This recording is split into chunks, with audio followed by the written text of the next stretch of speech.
Waalaikumsalam. Sehat Pak. Sehat. Aku ketemu lagi nih Pak sama Pak Sabri ya.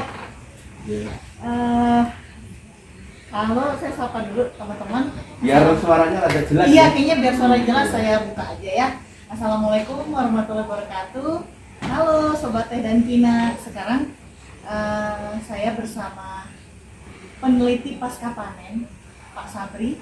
Itu saya penasaran Pak, mau belajar tentang pengolahan teh. Nah, kalau di sini sebelum bicara pengolahan teh, Ya. itu kan pasti melalui beberapa proses ya Pak ya. Betul. Mulai, kalau nggak salah tuh ada pelayuan kah, apa langsung pengeringan, saya pengen tahu nih dari ahlinya nih. Jadi kita hari ini akan mengulas sedikit tentang pelayuan teh itu kayak gimana sih Pak? Kayak gitu. Oke. Pak. Oh ya. Nah, di teh itu hampir semua teh ya. Ada teh hitam, teh hijau, teh ulang. Itu semua memerlukan pelayuan. Sedangkan pelayuan itu kan di tahap awal pengolahan ya. Betul. Kalau gagal di pelayuan, ke sana gagal. Oke. Menentukan mutu. Menentukan mutu di awal Oke. dan sebagai patokan lah ya. Nah, di pelayuan itu ada pelayuan teh hitam, teh hijau, dan tadi berbeda-beda. Oke. Berbeda-beda dalam arti bisa waktunya berbeda, bisa derajat lainnya berbeda, tetapi sebenarnya semua prinsip pelayuan harus diikuti. Prinsip itu maksudnya persyaratan juga harus diikuti. Oke. Nah, kalau di teh itu kan daun itu kan sebenarnya masih setelah dipetik itu kan masih kayak masih hidup ya, masih hidup. Fresh itu ya. Misalnya daun segar itu fotosintesis, kalau setelah dipetik kebalikannya reaksi itu. Kebalikan. Jadi kalau fotosintesis itu menghasilkan gula kemudian ada metabolit primer sekunder, ini nanti kebalik prosesnya itu. Jadi dari misalnya dari fotosintesis tadi kan menjadi polisakarida menjadi protein, justru pelayuan kebalik, nanti prosesnya balik lagi menjadi yang lebih sederhana. Misalnya protein itu akan menjadi asam amino, asam organik, dan akhirnya ke gula gitu, dan lebih sederhana. Makanya di situ bisa timbul aroma, wangi, kemudian mengurangi rasa pahit, karena timbul dari awal itu ya. Dari awal proses. Kembali ke lebih sederhana. Sebenarnya tujuan pelayuan secara sederhana itu untuk menurunkan kadar air kah atau selain dari proses tadi itu kalau pelayuan seluruhnya itu secara fisik menurunkan kadar air. Oke. Secara fisik. Pak? Nah itu. Oke. Secara fisik kan itu. Secara kimia tadi metabolisme tadi untuk merubah tadi menjadi, kalau ini menjadi senyawa sederhana lah, jadi kompleks. Tapi setiap jenis teh itu pasti beda ya? Pasti beda. Misalnya teh hitam harus misalnya, memerlukan pelayuan dengan kadar air teh hitam pun masih ada turunannya lagi gitu. CTC 70, ortodok 55.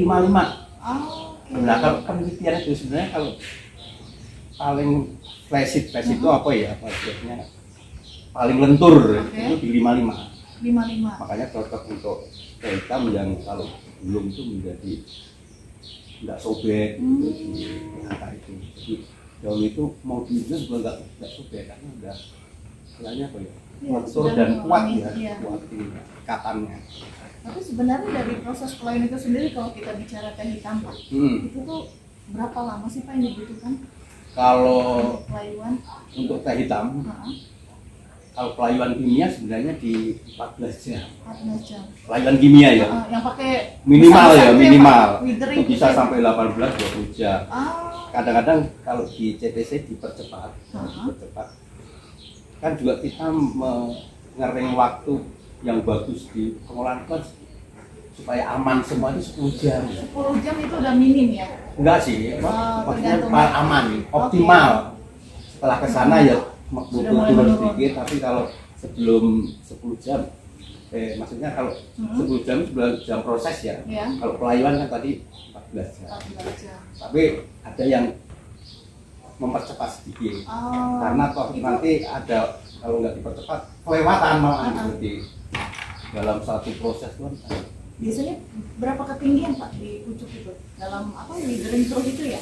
Di withering trough kalau teh hitam, kalau teh hijau itu di rotary panel. Nah makanya pelayuan rotary panel itu ini memang panjang gitu. Teh hitam itu harus memelihara enzim mbak.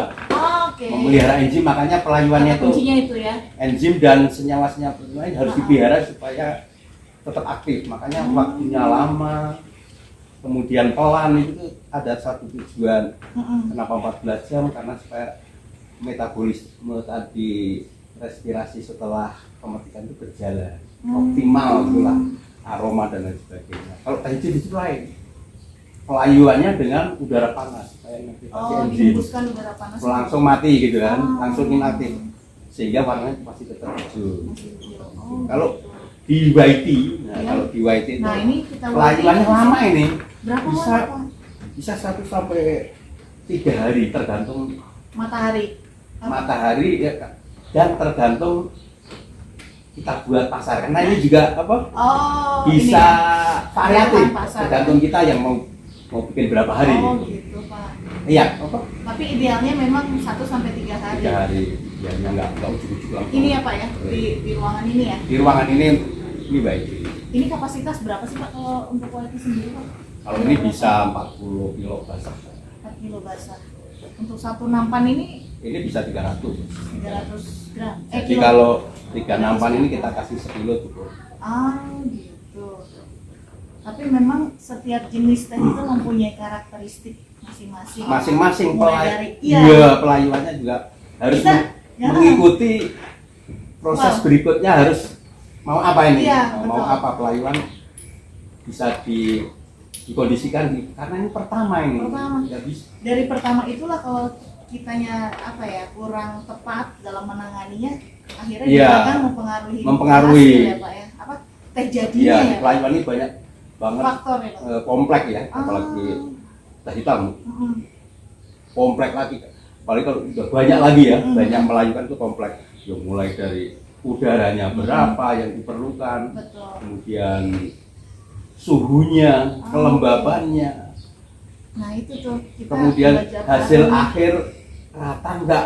Itu Pak. Karena di situ akan hasil akhir itu akan berpengaruh di sini. Kalau kita sebagai QC Pak mau melihat apakah pelayan itu sudah sesuai SOP gitu, itu apa saja Pak? Tanda-tanda atau indikator? Nah ini mesti kita lihat kalau QC bukan hanya di produk akhir kali ya. Iya betul. Itu harus dari awal. Betul. Nah dari awal kalau skala kecil sih relatif mudah dikontrol ya. Ini white ini kan kecil ya, tapi spesial dan harus tepat. Harus tepat. Nah kalau di teh hitam itu kan tontonan ya. Nah QC pertama ya lihat ini withering trough itu semua sudah dalam kondisi siap pakai enggak? Mulai dari pemanasannya ya. Mulai dari alat, kebutuhan udaranya, mulai dari persiapan. Iya. Mau misalnya di withering trough nih, bebernya gimana gitu kan? Kadang-kadang di samping beber juga ada di situ.